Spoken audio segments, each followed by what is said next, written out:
Good morning, it's Sunday, April 5th, and I'm back at the air conditioner installation.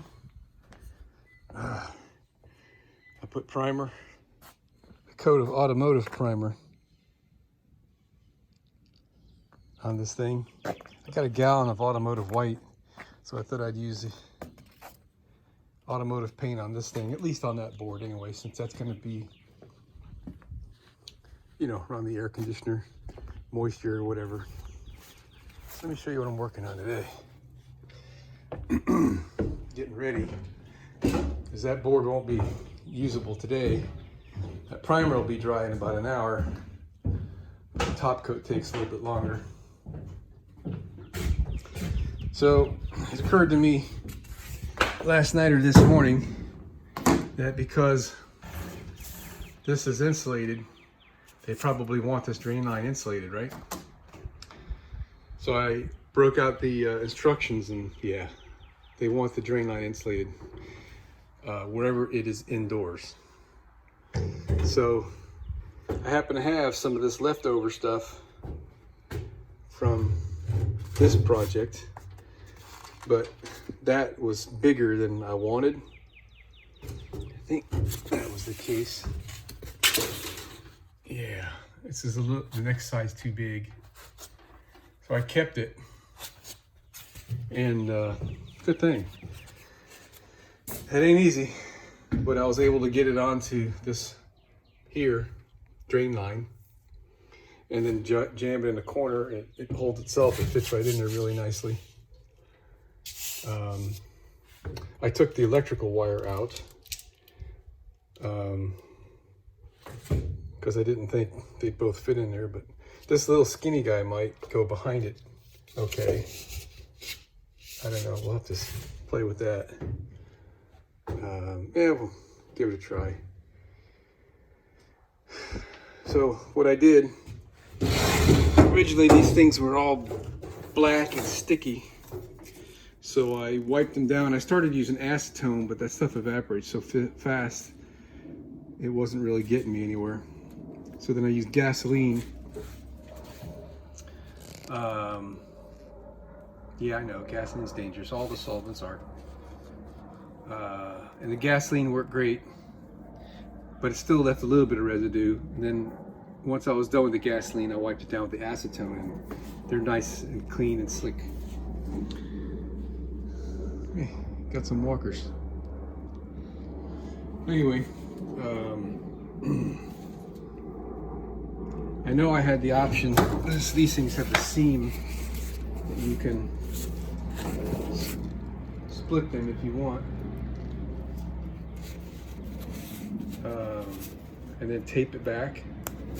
But I didn't want to do that because I felt as tight of a fit as this is, it's going to leave a gap and it's going to be kind of tough. I don't know. So I just decided to force it in there. And it's kind of like trying to push a banana back in its shell. It's not that bad.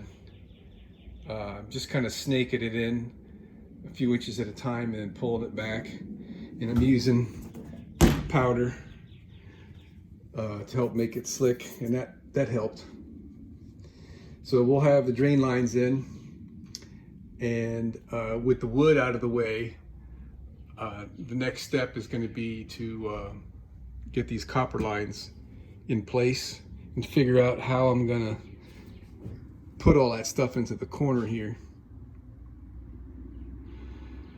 And yeah, that's where we are. All right, so I got the insulation on both of these tubes, this one and the one on the other side. It fits best by putting the drain line in this opening. I mean, it completely fills it, so I guess that's the way that's going to go. I have to figure out what I'm going to do with this electrical wire. Probably just, I don't know, guess I could enlarge these holes and put these little Christmas tree things in there, and then just stick them right there. I mean, this is going to have a pretty big tunnel because these have to run in it too. And it really only has to be above the deck where the bed is going, which is going to be about this high here. So it ain't that big of a deal, I guess. I took the twist out of all this and I rerouted these wires over the top here.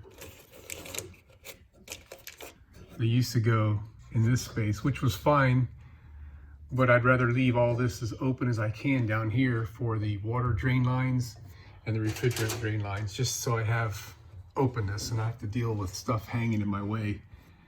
It really isn't designed to go through that little gap up there, but it worked fine. I took this little piece of protective covering stuff, which was down here, and I moved it up there for a little bit of extra protection on the wires. I probably should put a tie wrap, because that piece is trying to curve in the opposite direction that I need it to go now.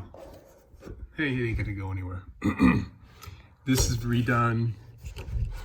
I took advantage of the original wire holding devices, those little Christmas tree things.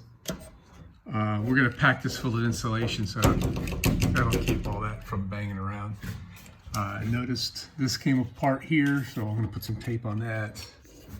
We're over the top of this one, and I've got my marker light plugged back in, but I'm leaving this loose for now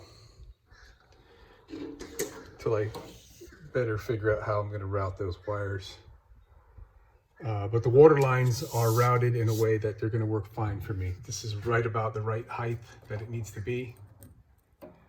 So one of my challenges is, this is 1/2-inch tubing, and I'm sticking with it. This guy is 5/8 tubing.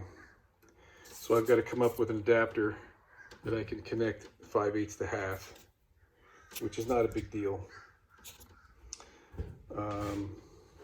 The nipple down in there is also 5/8. So I got some 5/8 heater hose that fits right on there, and I figured I would use that and then have that make the sweep bend to connect to this piece with the 1/2-inch to 5/8 adapter. So we got that pretty much done. So yeah, I guess there's really nothing else to do except put the darn thing in. Yeah, let me see if I can mess with this stuff. I was holding off on this until I had the board in there. But with the board in there, it's actually kind of hard to work with. I know what I can do is I can come up here and I can make this bend and I can connect to here. I can get a little clamp deal with a nut and bolt on that, and I want these tubes to come around, loop, and then come back, and then the connection's going to be right around here somewhere. With that big loop in there, that'll give me lots of flexibility to adjust lengths and whatnot.